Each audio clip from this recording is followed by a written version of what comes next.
Eu falei aqui ontem sobre o brilhante vice-prefeito de Porto Alegre, que fez uma análise, o Ricardo Gomes, que fez uma análise desse personagem chamado Pablo Marçal, que surgiu assim, para muitos, de repente, né?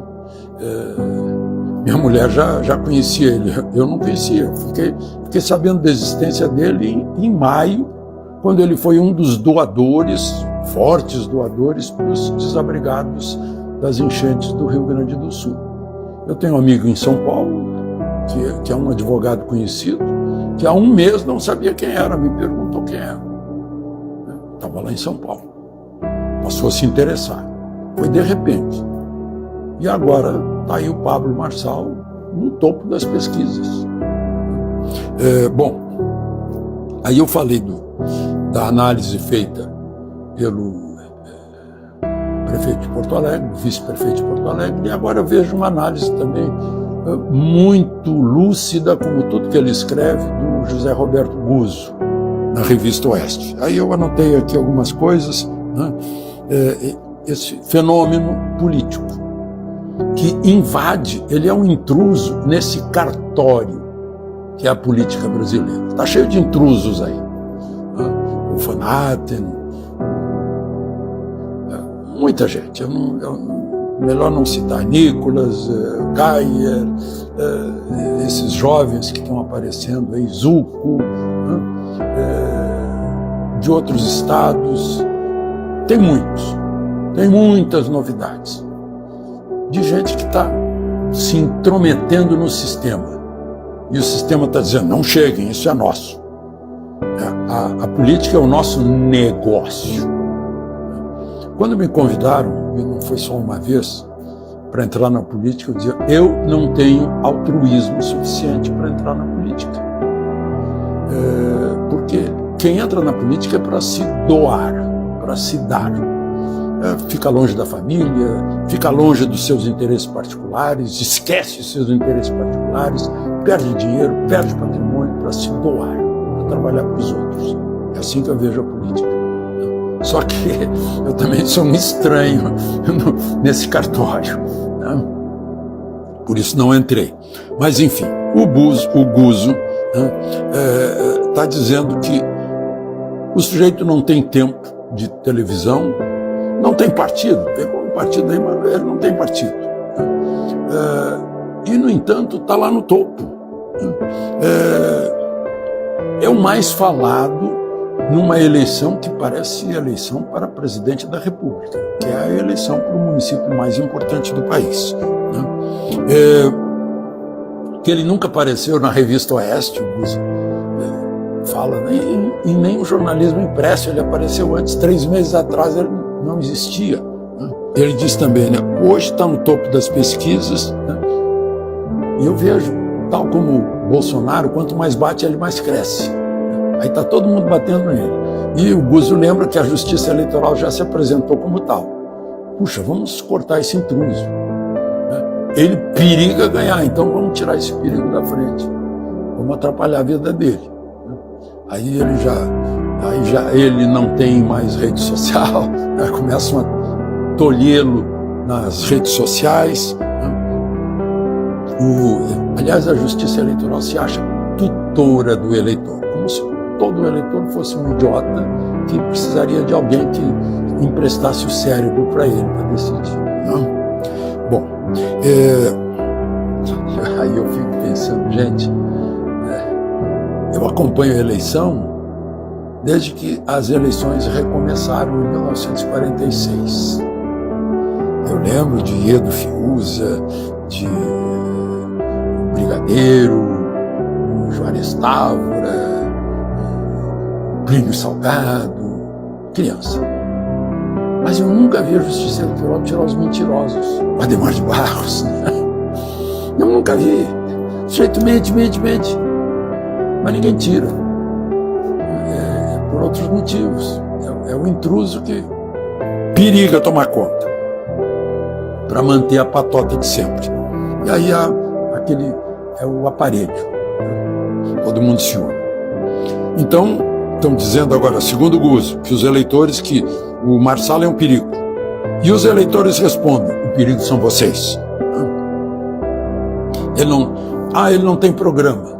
Aí, isso o Guzzo dizendo, ele não tem programa. E vocês, tiveram algum programa? Resolveram São Paulo até hoje? São Paulo tá porque o programa de vocês não deu certo. O Guzzo mostra que o povo paulista está pensando assim.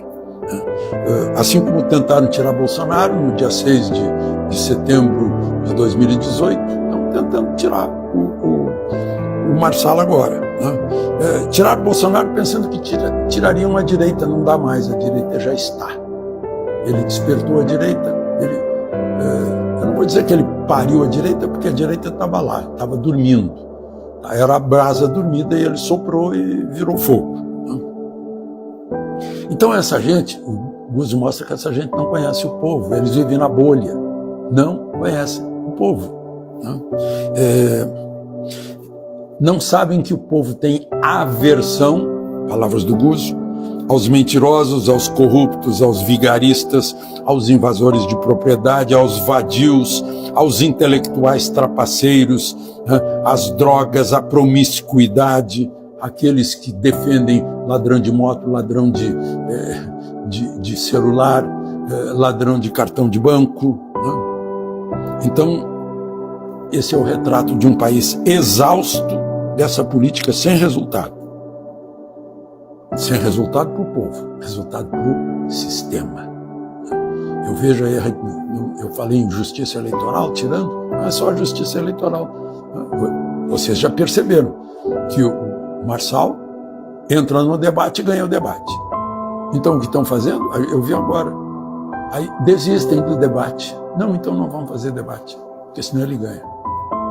É incrível.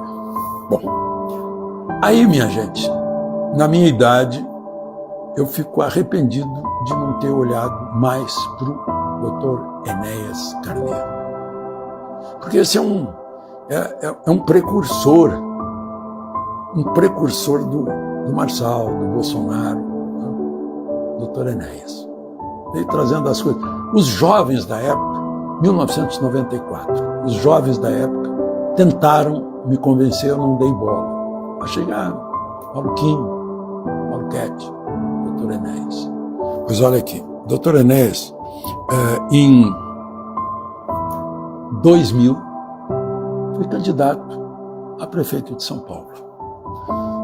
Recebeu 3,5% dos votos. Em lugar dele, os paulistanos elegeram Marta Suplicy. 1994, ele foi candidato a presidente da República. Ele só perdeu para Fernando Henrique e para Lula. Gente, ele ganhou do Brizola e ganhou do Quércia.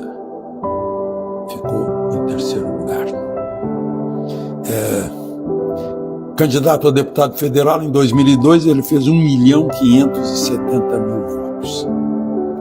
O que ele não tinha, que não conseguiu? Ele ficou nas mãos dos grandes jornais, das grandes televisões, das grandes emissoras de rádio. Cortavam, ele não tinha chance, não tinha rede social. Aí ficou isolado, desconhecido. Apenas uns jovens que acompanhavam de alguma forma e tentavam convencer os mais velhos, como eu disse, é um novo aí que está aparecendo, maluco. Não era. Hoje a gente ouve o Dr. Enéas e vê que ele tinha toda a razão, já tinha todo o diagnóstico, ele como médico, anestesiologista, cardiologista, sabia perfeitamente quais eram as soluções, o que o Brasil precisava mudar no PRONA, Partido de Reconstrução Nacional, que depois foi absorvido pelo Partido Liberal, o PL. Pois é, minha gente, então esse é o país. Só uma breve pensata sobre as nossas escolhas, nossas opções e, mais importante, sobre aquilo que querem nos impor, os nossos pretensos tutores.